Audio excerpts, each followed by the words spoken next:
उस दर्द की बात करेंगे जो आबादियों के बीच रोज होती मौतों का नाम बन चुकी है और जिसे अब राजस्थान हाईकोर्ट ने खुले शब्दों में राष्ट्र की कमजोरी कहा है। नमस्कार, मैं श्रुति दादिश और आज ये रिपोर्ट उन 100 जिंदगियों की आवाज है जो पिछले कुछ हफ्तों में हमारे प्रदेश की सड़कों पर बिखर गई है। क्या यह सिर्फ दुर्घटनाएं हैं या यह हमारी उदासीनता का नतीजा है?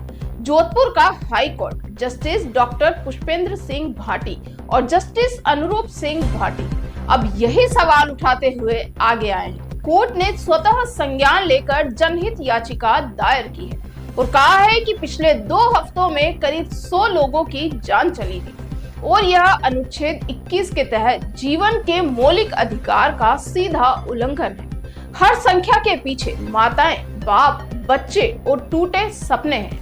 हाईकोर्ट ने ताजा सुर्खियों का पूरा ब्यौरा दिया और हर खबर में एक ही चीख सुनाई देती है, सिस्टम नदारद है। 4 नवंबर 2025 हरमाड़ा, उस दिन एक डंपर ने 4 मिनट में 14 लोगों की जान ले ली।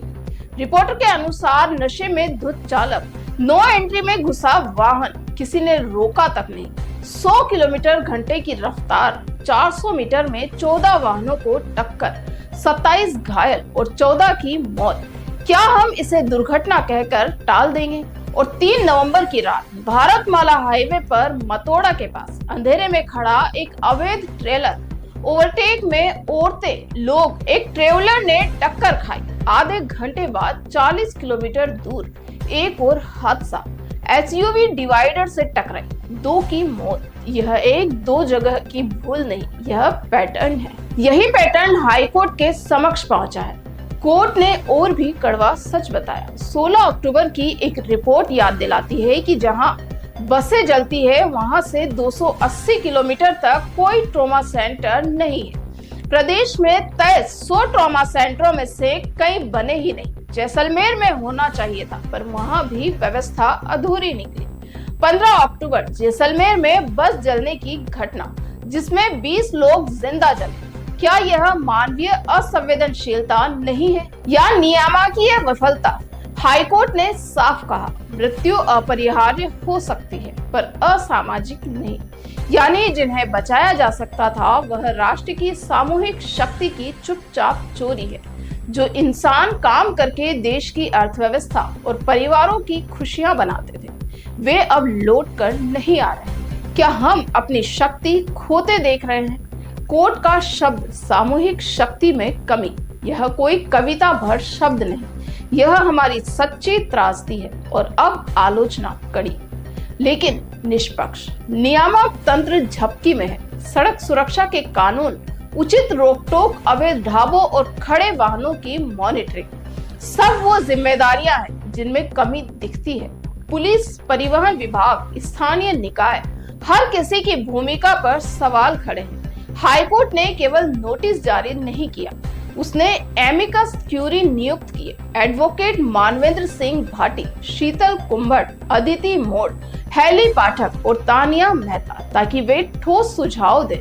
यह संकेत है कि कोर्ट अब सिर्फ सवाल नहीं, हल भी चाहता है।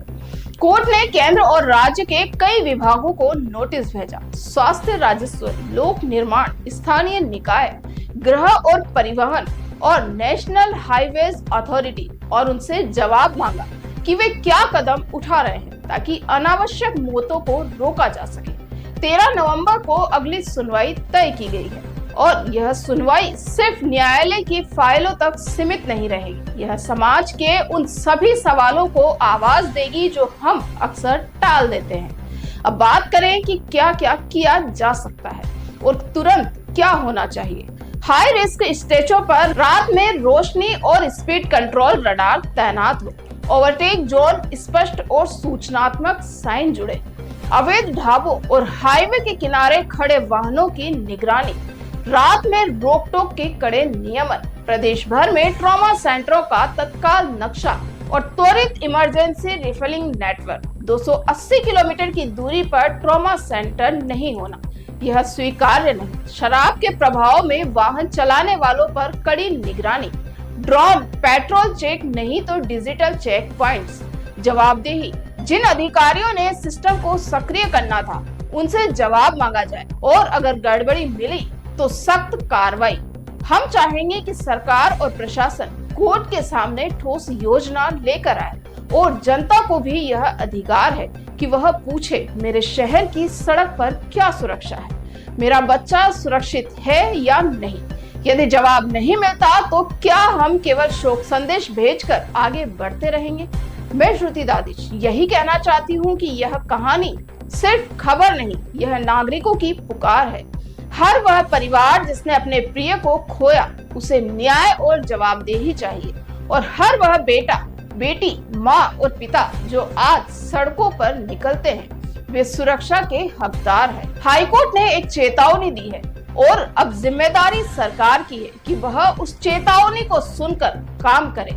देखिए, वोट देने से पहले, चुनाव चिन्ह से पहले हमें अपने रास्तों की हिफाजत की नीति मांगनी होगी।